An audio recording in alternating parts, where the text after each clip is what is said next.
What's up mga katap-tap, so for today's video, tara't samahan nyo ako at usong-uso ito ngayon, magluluto sa mainit na panahon. Kaya ano pang hinihintay nyo? Tara! Bagong ligo pa nga lang ako mga katap-tap pero sobrang init na talaga ng panahon. Sa sobrang init nagpapaypay ako ng karton, meron din naman ako ditong electric pan pero napakainit pa rin. Mapapatulala ka, buti na lang nakaisip ako ng ideya. Marami na nga akong nakikita mga katap-tap na gumagawa ng mga video na ito. Kaya susubukan ko kung totoo nga ba itong nakakaluto ng pagkain sa mainit na panahon dito sa Pilipinas. Kaya naman ay dali-dali ko na agad inayos ang mga buhok ko. At para tayo ay makapag-umpisa na. Pero bago nga natin umpisahan ang ating video ngayong araw na ito mga katap-tap, ay huwag niyo sanang kalimutan mag-like, follow, and share. Para mas marami pa tayong video na mapapanood. Huwag nyo sanang kalimutan mga katap-tap pag natapos nyo nang panoorin ang video na ito. Pagkatapos ko nga palang maayos ang buhok ko mga katap-tap ay nagsuot na agad ako ng aking bonnet. Para tayo ay makapag-umpisa na at agad-agad naman akong umuwi sa aming bahay para maumpisahan na natin talaga mga katap-tap. Talaga ngang napakainit dito sa Pilipinas mga katap-tap. Nakikita nyo ang init na yan, napakainit talaga.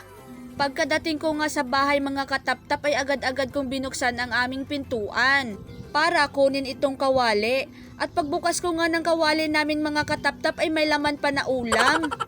Kaya agad-agad ko namang kinuha itong natira para ipagsama-sama na lang sila. Pagkatapos nga mga katap-tap ay agad-agad akong lumabas para hugasan itong kawali na aking kinuha. At sumama-sama pa nga itong aso naming may damit. Nagdadamit talaga ang aso namin na yan.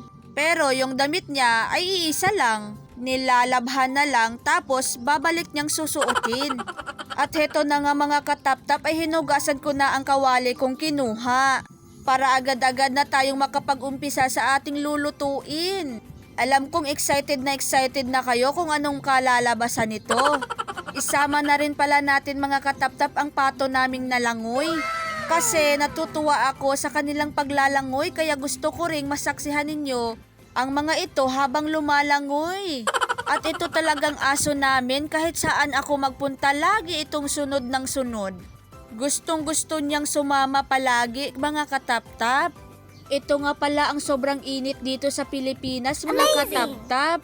Kaya susubukan natin ngayon kung totoo nga bang makakaluto tayo dito sa init ng araw dito sa Pilipinas. Inihagis ko na nga ang aking kawali mga katap-tap. At bago ang lahat, kailangan muna natin kumuha ng itlog. Kumuha nga pala ako ng itlog dito sa aming manukan. At hindi nga pala ako nagpaalam mga katap-tap na kumuha ako ng itlog dito. Huwag kayong maingay mga katap-tap ha, atin-atin lang to. At may nangingitlog nga palang manok pa dyan mga katap-tap, tapos meron ding pato. Kaya itong itlog na ito ang kukunin natin. Isang itlog lang naman ang kinuha ko mga katap-tap, kaya't huwag kayong mag-alala. At hayan mga katap-tap, nakakuha na nga tayo ng itlog, kaya tara na at subukan na natin.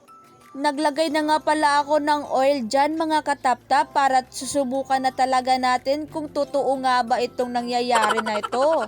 Pagkatapos nga mga katap-tap ay nilagay ko na ang itlog ng manok. At hayan mga katap-tap, kumulo-kulo. Napakainit talaga ng panahon dito sa Pilipinas. Totoo nga pala yung sinabi nila mga katap-tap. At inantay ko na lang muna itong maluto ng maluto mga katap-tap. Tapos ginaganyan-ganyan ko lang at pagkalipas ng mga ilang minuto ay naluto na talaga siya mga katap-tap. Amazing! Grabe naman yun, napakainit talaga dito sa Pilipinas. At syempre mga katap-tap, kailangan ko talagang gumamit ng payong. Kasi pag hindi ako gumamit ng payong, baka ako pati maluto dito. At hindi nyo na ako makikitang mag-a-upload ng video. Kaya patawarin nyo ako mga katap-tap kung nagpapayong ako. At hayan mga katap-tap, at naluto na talaga ang itlog na niluto ko. Kaya ano pang iniintay natin? Kailangan na natin itong tikman. Amazing! At tara mga katap-tap, samahan nyo ko. Doon nga pala kami kakain sa puno ng kahoy mga katap-tap dahil doon mahangin at preskong-presko ang hangin. At sunod ng sunod ng sunod ng sunod pa rin talaga itong aso namin. At dinala ko na rin pala yung ulam namin na tira mga katap-tap. Kasi nga isang itlog lang naman ang niluto ko, kulang na kulang yun. Kaya't halina kayo mga katap-tap at tayo ay kumain. Bago nga pala matapos ang video na ito mga katap-tap, paalala ulit. Huwag niyong kalimutang mag-like, follow, subscribe sa lahat ng aking channel. At makikita niyo ito mga katap-tap pagkatapos ng video na ito. Sana'y mabisita ninyo ang aking mga channel mga katap-tap. Maraming salamat sa inyong lahat.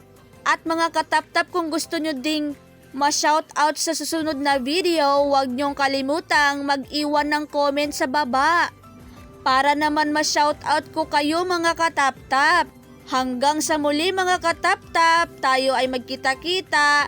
Bye-bye! Maraming salamat sa inyong panunood.